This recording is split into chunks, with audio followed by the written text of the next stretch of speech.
Hello, welcome to the video on the structure of the atom. Alright, so all matter is composed of the same basic building blocks called atoms. Okay, and so atoms are also composed of even smaller particles called fundamental particles or subatomic particles. Okay, and there are three of these. Most of you've probably heard of them. You have a proton, a neutron, and electron. Those are the three types of subatomic particles. Protons have a positive charge and they have a mass. So look, it's obviously very small, but we consider it to be a mass of 1.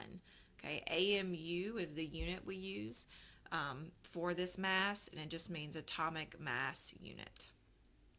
Neutrons are neutral, hence their name, and they have a mass very, very similar to that of a proton. So we also give it a mass of 1 AMU. All right, an electron is negatively charged. It has a -1 charge, and its mass is so small that we consider it to be negligible. That isn't included in the mass of the atom. Okay, and so you can see it has a power there to the -28. All right, if we look at an atom, so there it's blown up the nucleus. All right, so the nucleus is in the center of the atom, and it contains the neutrons and the protons. So that's going to be in your nucleus. And then the location of your electrons, okay, are in the electron cloud that's around the nucleus. So your nucleus is very dense compared to that of the rest of the atom.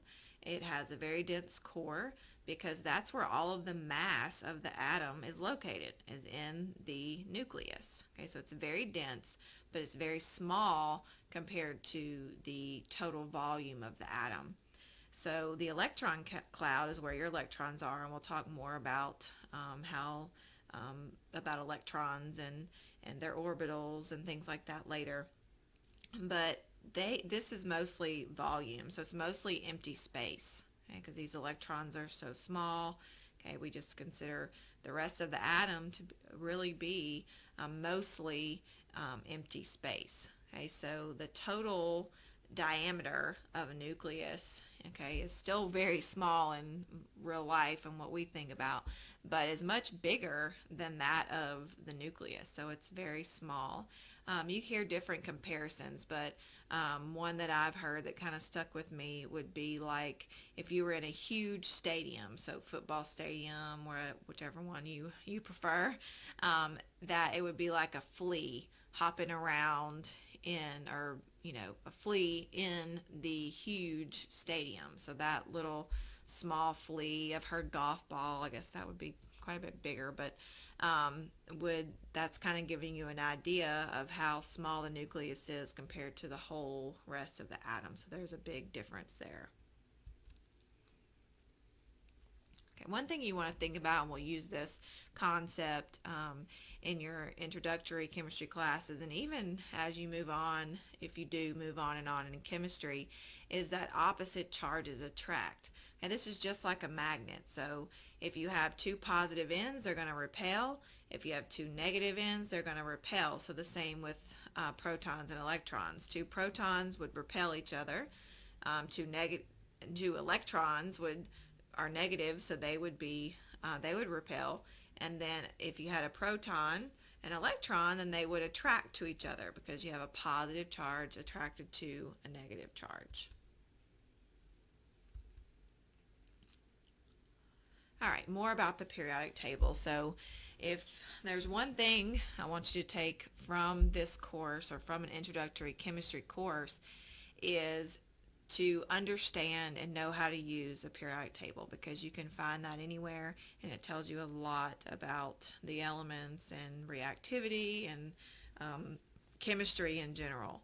Okay, if you look at a periodic table, so it's going to look, you're going to see the elements, and we've been looking at these already, but the number that is up top, okay, over the element symbol, This is called the atomic number. Okay, and it's given the symbol Z. That's always been confusing to me because I don't know why they wouldn't just give the symbol A, but it's given the symbol Z. Okay, so you got to commit that to memory. Okay, and this is the number of protons in the nucleus. Okay, this number here, this atomic number, this is the identity of an element. Okay, if you change from 3 protons, your atomic number changes from 3 to 4, you no longer have lithium. Now you have beryllium. Okay, so that is the identity of the element. Okay, so every atom of a given element has the same number of protons in the nucleus, and that number is the identity of that element. Okay, different elements have different atomic numbers. So if you look at your periodic table, that's how it's arranged, is by increasing atomic number. And if you move to the next element, you have a different element and a different atomic number. If you have a neutral atom, so we haven't talked about charged atoms, we've just looked at neutral ones, that has no overall net charge, then your number of protons equals number of electrons. So the protons that are in the nucleus, if you have 3 here for lithium, then you also have 3 electrons in the electron cloud, okay, around the nucleus. All right, so Z, remember that, is the symbol for protons. All right, so practice is to use the periodic table to determine the number of protons and electrons for the following neutral elements. Since they are neutral, your number of protons and your number of electrons are going to be the same. All right, so we used this list in a previous video, so just you can pull out what you did for the last video, but if not, just go to your periodic table. Okay, so we've got the elements here, and we're going to look for the number of protons. And so how we do that is we go to the periodic table and we look for the atomic number, so that number that's pointed there in the blue arrow, the number that's up top, that's on top of the element symbol.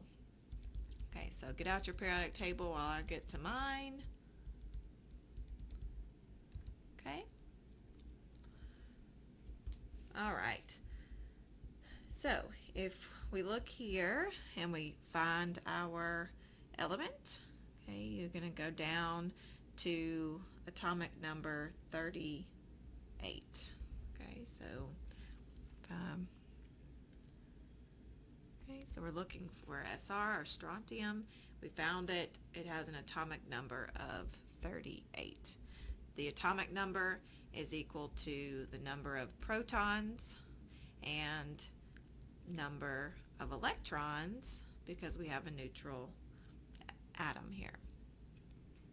Okay, we go find the next one is 42 protons, 42 electrons. The next one's iodine. It's 53 protons, 53 electrons. Fluorine has 9 protons and electrons. Boron has 5 protons and electrons. And antimony has 51 protons and electrons. All right, that concludes this video.